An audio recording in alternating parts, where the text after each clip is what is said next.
Six Flags New England is an awesome regional amusement park located in Agawam, Massachusetts that has 11 operating roller coasters of varying quality. I had the chance to visit this park back in August of 2021 and I was lucky enough to ride every roller coaster in one day. This park has some fantastic coasters, some average to above average coasters, and a few duds. Although this park is operated by Six Flags, it still carries a classical vibe throughout some areas of the park, and the park was actually a bit smaller than I thought it would be. The park was very crowded the day I visited, so I only got one ride on a lot of the park's coasters. This sort of gives me a unique perspective on the park compared to someone who's been to the park many times and has ridden every coaster there way more than I have. It is possible that I got a good or bad ride on some coasters, which will affect the way I rank them. So as per usual, take my rankings with a grain of salt. This is all just my opinion, and I'd like to hear yours if you've been to the park. That said, if you would like to see more countdowns on the channel, make sure you like this video and subscribe. Now that being said, let's jump right into the countdown. Number 11. Gotham City Gauntlet Escape from Arkham Asylum. Coming in last is the park's Wild Mouse, which was by far the worst experience I had at the park. I don't even think the ride was that bad, but there's just a bunch of stupid things about this ride. First, the name. It's got one of the longest names of any roller coaster, but to its credit, I think the theming was somewhat decent for a Six Flags park. However, the ride operator was very rude to me and other guests, so that already had me on edge getting on this ride, and the ride itself wasn't very good. It was one of the more aggressive Wild Mouse coasters, which is kind of fun in a way, but at the same time has you bracing for impact more than actually being able to enjoy the ride. I wouldn't call it a painful ride, but I definitely don't recall enjoying it. Beyond that, there weren't really any redeeming qualities about this ride besides the theming, and I had to wait like 45 minutes to ride it, so it gets a thumbs down from me. Number 10. Catwoman Whip. This coaster is just a large Tivoli coaster from Zero Rides, and the ride is about what you'd expect. If you were in one of these, you know exactly how it feels. This ride has an obnoxiously long train, but that makes the ride in the back feel a little more extreme. In the back, you might get whipped around, and you may even feel a decent sense of speed heading around the course. Another awesome thing about this ride is that it gives a fantastic view of Superman's first drop, and the ride has a generally good appearance. Beyond this, there's not too much to this ride, but I definitely recommend this coaster over Gotham City Gauntlet for younger kids. Number 9. The Great Chase. Great Chase is probably the coaster that you expected to be in last place on this list, but I actually had a very fun experience on this coaster. More so than I did on Gotham City Gauntlet for sure, and even Catwoman Whip. This ride is an E&F Mylar kiddie coaster that has a couple of good moments of floater airtime and even some laterals on the turns. This ride was built for kids, but they do let adults ride on this without a child, so I would recommend giving this one a shot if there isn't much of a line. Number 8. Flashback. This might have been one of the least memorable coasters I've ever been on. All I can say I really remember about this ride was that it was worse than Zoomerang, which actually was a decent boomerang at Lake Compounds, but this one wasn't that great. I can't remember it being that bad, but it wasn't good. This ride was just your standard boomerang that you can find at most average amusement parks around the country that give some decent forces. But like a lot of other boomerangs with standard restraints, it's kind of uncomfortable.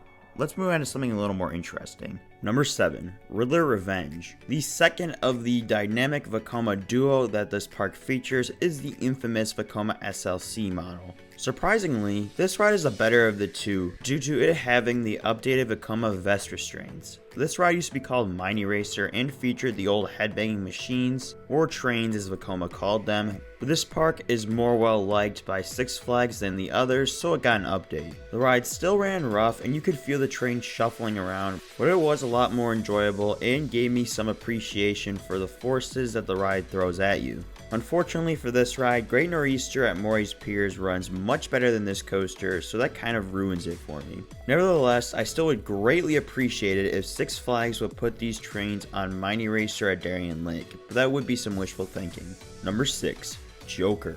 If you haven't already noticed, this park has a lot of clones and average ones at that, and Joker is no exception.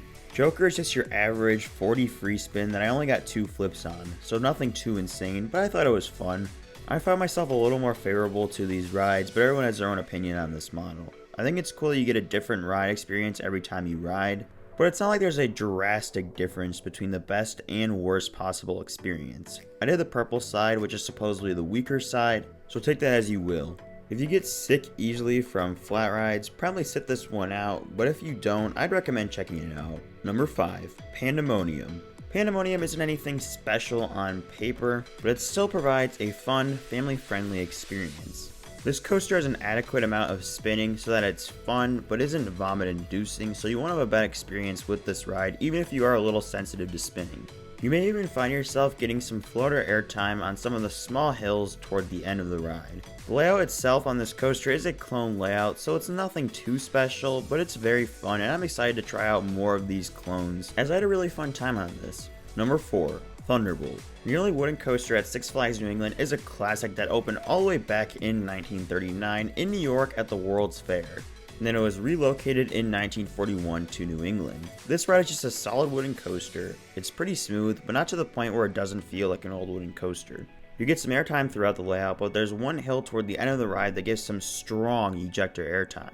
The layout is oddly compact, which helps maintain its classical feel. The white color scheme and the classical looking towering sign is something cool to see in a corporate park like this, and it really goes a long way to give this place some character. I only got one ride on this coaster, like many others at this park, but I wish I had been able to get more rides on this because this is a really fun roller coaster. Number 3.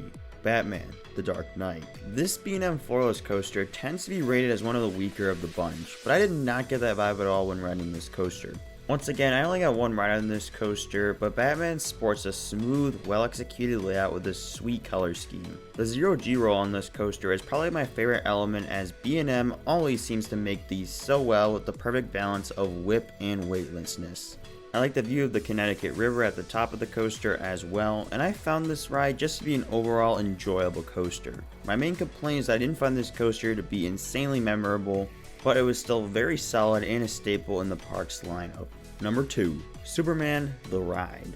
Superman is probably one of the most iconic and well-known coasters in the world for a very good reason. From the picturesque setting next to the river, to the work of art that is the spaghetti bowl section that sprouts through the midway, there's tons to love about this coaster. Superman's first half is filled with sprawling airtime hills to deliver flagector airtime and tight bank turns as you make your way into the spaghetti bowl.